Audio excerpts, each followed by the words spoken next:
Buksan naman natin yung finals namin. Are you the next big star? Yan. Ay! Ang galing mo naman, di. Kaya naman pala nanalo ka, pasabog tong performance mo eh. Yay, thank you. Galing naman. Ako, meron akong pasabog na dish na bagay para sa'yo ngayong araw na to.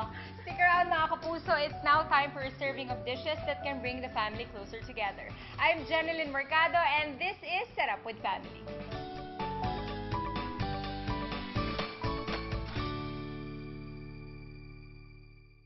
Back here on Set Up with Family, kasama ko pa rin ang aking bisita, kapuso singer-actress Francesca Far. Alright. Actually, alam mo, kanina pa ako na-intriga sa lulutuin mo. Pero ang tanong ko lang, ano ba to? Healthy ba to? Kasi medyo health conscious ako eh. Oo naman, good for the health and good for the heart ang main ingredient natin na Seaquest Tuna. And our dish for today, Seaquest Tuna Dynamite. Here are the ingredients.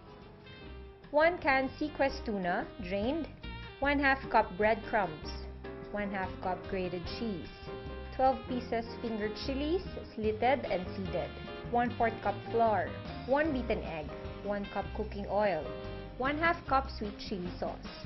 So first, i-mix lang natin sa isang bowl ang ating CDO Seaquest Tuna Flakes in oil, cheese, and breadcrumbs. So,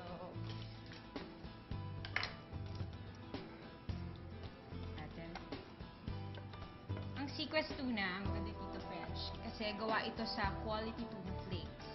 And rich in omega-3 na syempre nakaka-reduce the risk of having cardiovascular diseases. Good for the heart. Good for the heart. Yes. Healthy.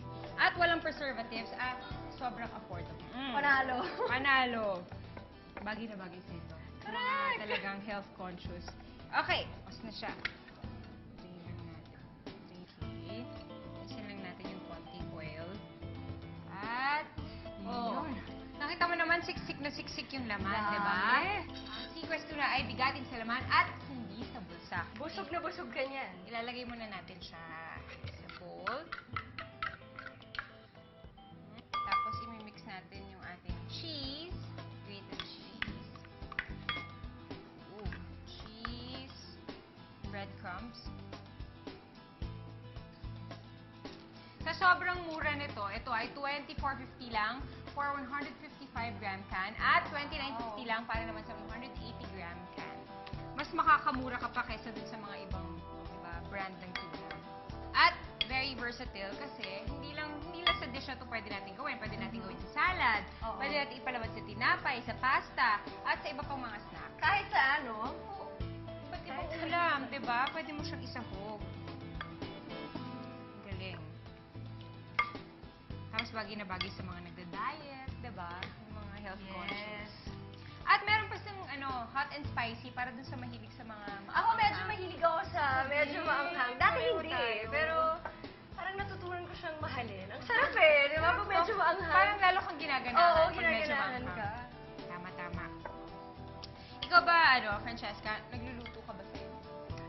Dati mahilig ako magluto. Pero kasi since, syempre pagka uwi ka galing trabaho, Busy. kumbaga yung time ko with my family, hindi ko na pinangluluto. Kumbaga, nag-spend time na lang ako with them. Pero, pinagluluto nila ako pagka, kumbaga, Pasko, ganyan, may celebration, yun na lang. Pag wala kang ginagawa, pag nasa bahay ka lang, ganyan. Naku, wala. Papahinga na lang din ako. Papahinga ka na lang, pinapahinga mo na lang. Pinapahinga ko na lang din. Okay, lagyan May natin okasyon na lang. konting pepper lang. Pag may okasyon. Oo, pag may okasyon. Okay. So, gagawin natin, di ba, nahalo na natin yung ating cheese, breadcrumbs, tsaka tuna. Nilagyan ko ng konting pepper. Ngayon, lalagay natin siya sa ating fingered chili. Kinot ko na to, tapos inalisan ko siya ng mga buto. So, ganyan yung magiging itsura niya. Lalagyan natin ng tuna. Minix natin kanina. So, stuff lang natin siya. Madali lang siyang gawin. Di ba may kapatid ka? Yes, meron. Yan, pag wala kang Lalaki. pwede ka niyang tulungan. Oo, tsaka parang ang okay sa kanya, madali siyang gawin, at tsaka mabilis lang. Oo. Kumbaga pwedeng snack, merienda, di ba? Correct. Okay. Sarado. 1.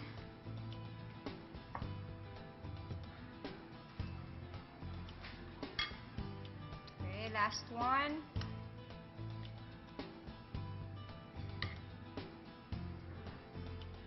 Yeah. Buksan ko na kaya to. Buksan mo na, oo, buksan mo na yung stove.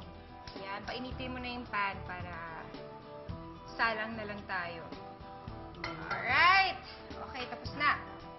So, ang next na gagawin natin, lalagyan natin siya ng crumb. Tapos, plate. Lalagyan natin ng flour. Tapos, So, flour. tas breadcrumbs.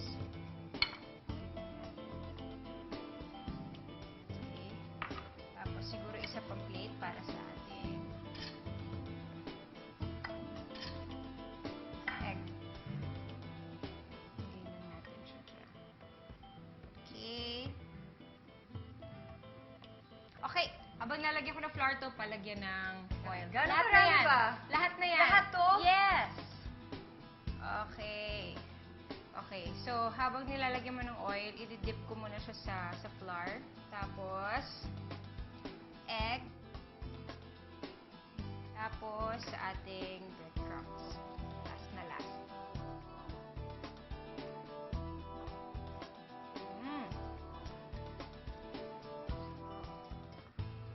Ganun ulit. Ganun lang kadali, di ba? Ang dali-dali lang niya. Quick and easy.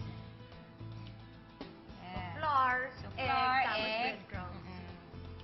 So, yan siya. Okay, tapos breadcrumbs. Okay, last one. And, tapos na. Pwede na natin i-fry. Pwede natin i-fry. Okay. Pwede na to. Good So, na to. gagawin natin, i-fry lang natin ang ating mga chilies.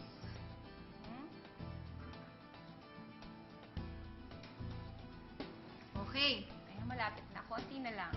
Medyo brown na siya. Hanggang kailan natin siya iintayin? Pag golden brown na yung ating crumbs, okay na yan. Okay, Francesca, mukhang okay na to. Alright. So, itatabi ko ng konti sa akin para medyo malapit. Yeah. Okay. Tapos, i-drain muna natin this para matanggal yung mga excess na mantika. Parang sobrang crunchy niya. Oo, Narinig ko. Excited na ako tikman. Talagang Aha. may style, ha? May style. Dapat ganyan. Para mas masarap kumain, di ba? Mas maganda tingnan. Yeah, i-arrange na natin siya ng ganyan. Tapos, lalagyan natin siya ng chili sauce on Okay, the side. kailangan ba to? Yes, thank you. Okay. Alright. Oh, diba? Yes. Perfect na siya. O ano? Game? Wow. Mukhang masarap, ha? Wait lang. Bagong lahat, Oh, pipicturean ko sige. muna siya. Go! Ayan! So, ito na ang ating pasabog na dish, ang Seaquest Tuna Dynamite. Game na? Game na! Tikman na natin! Game! Wait, titikman ko na, Sige, ah. sige, kuha ka na, go, huwag ka mahiya. Kakamayin ko na para... Oo naman. Malasap Okay lang ko. yan. Oh. Ano, kamusta? Sarap?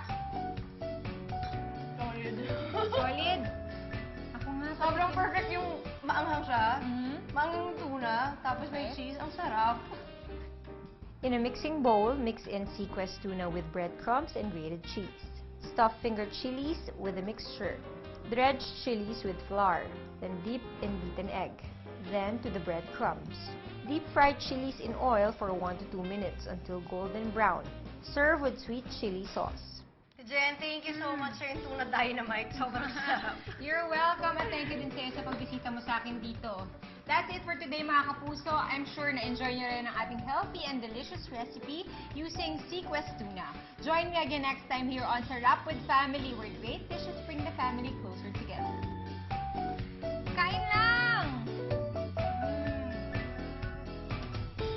If you want a copy of this recipe, like us on Facebook at www.facebook.com/GMA Sarap with Family and follow us at Sarap with Family on Twitter. Sarap with Family is brought to you by CDO Ulam Burger, Seaquest Tuna, CDO liver spread.